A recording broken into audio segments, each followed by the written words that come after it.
In 1964, my grandfather, Appa Willie Godun Sr., Punnik, he was invited by archaeologists and anthropologists from Brown University.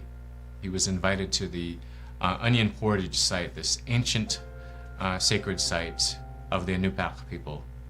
And it was really special for my grandfather to be included in that kind of thing because it showed the respect they had for him, for his knowledge, for what he had to offer. And while they were there, while they were camped out there, when they had some quiet time, he told some stories.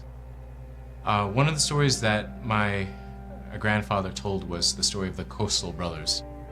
These two brothers, they have their own particular skills. They go out to the Noatak River area and they go to try to challenge and hopefully defeat this giant mouse who is destroying everything in its path.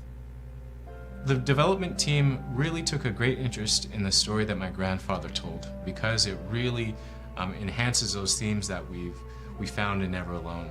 One of interdependence, another of Inupiaq values, love of our elders and of our land and of our traditions. I mean, it helped to really bring that out, and so that's one reason why it really captivated the interest of the team.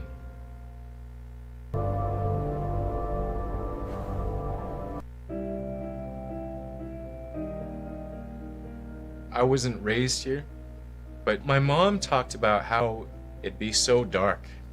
Yeah, it was dark in the wintertime. In December 21st, we see the sun for about 3 hours, the rest is dark. So the days start to get longer right after that, shortly after that. My mom, in her story, she says the real people come out. Everyone comes alive just because they've been inside so long. I'm always happy when spring's here because the caribou are migrating north. The bears are coming out of hibernation. Rabbits and stuff, they're all over the place. And they're not hiding under the snow anymore. Like the elders used to tell me, as soon as they saw those snow buntings, the small birds, the new season would start for gathering food. They knew they'd be happy because the fresh food is starting to come around.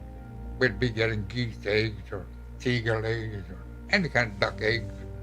We'd go camping in the early spring, go out with dog teams when I was a kid to a spring camp, and it was anywhere that my folks thought that we can get the most food. Right here in the peninsula, we'd walk back from our camp and hunt muskrats, and my mom would dry the skins. And so it's a time of just all the gathering activities, all the busyness. It's when the life really springs up again.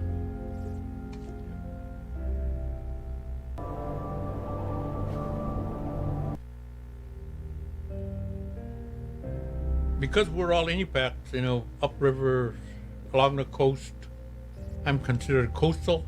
Tare'mi means I'm next to the ocean. Kungmi is up the river. And I'm proud to be a Tare'mi because I can hunt out there where those guys can't. I was taught to be aware of all the conditions out there. In fact, a friend of mine, an elder, he's passed away since. One year he came down, he had a small boat just as the ice was going. He followed the ice down from Cayena, okay?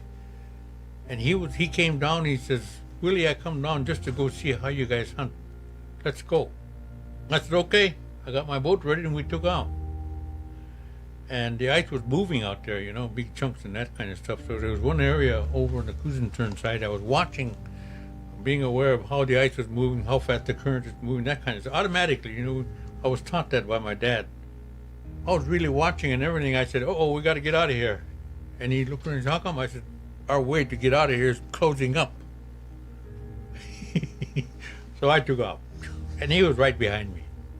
I went through okay, and then he went through, and he said he looked back after we went through, and the ice came up. It came together and came up like that. And he shook his head when we came back, and he said, I will never question the price of seed oil again. I see the danger you guys go through. If you don't know what you're doing, bad things can happen to you out there. Yeah. That's a great story. Well, it's the truth, Yeah. what I went through.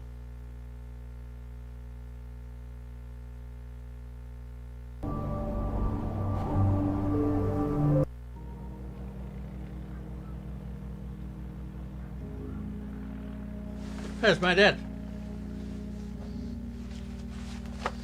Picture of my dad. Appa Willie, my grandfather Willie, he was a respected hunter, so he was the provider for the large family. My father embodied all the Inupiaq values. He used them all as much as he can every day. And he loved to talk to people. He shared a lot of stuff that he got from out, whether it be out in the ocean or in land. He shared with people. We all loved him because he treated us with respect, all of us kids. When we followed him, when I started to follow him with John to go hunt out in the ocean out here, he would talk to us while we're hunting and point things out to us. You know, how to expect things, how to do things out in the country, or... He teaches how to set traps, where to put the traps, how to bait them. My dad was born and raised in Selwick. He grew up in springtime and summertime using a kayak. And they can go on days on a kayak. So, he taught us all that about hunting seals, bearded seals, and then hunting beluga also. You know, he showed us how. I never forget my dad. Every time he said something, I honor what he say. I remember he'd wake me up after early in the morning, 5 o'clock, when it's still dark. He'd kiss me in his cheek, wake me up. I remember he said, "Bye, John, you behave now." I'll never forget that. So one day he did that. He said, "If anything happened to me, I want you to take care of Mom," like I did. But I see the affection there and the bond he had with me. He taught me.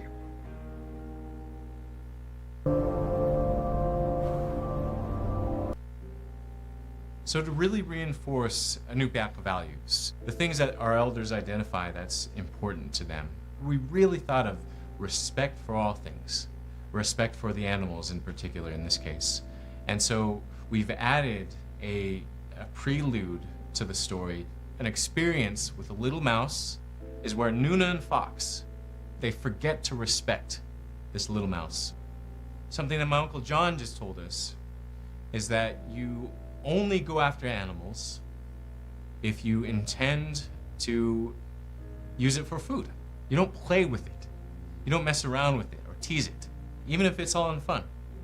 Well, once Nuna and Fox defeat the giant mouse, that's when they learn their lesson, where the mouse comes back to them, their little mouse, their friend. And this story really, it's about respect for all things, respecting all animals all the time, never forgetting to respect them. And that's an essential Inupiaq value. It's one of the key things that our elders always talk about.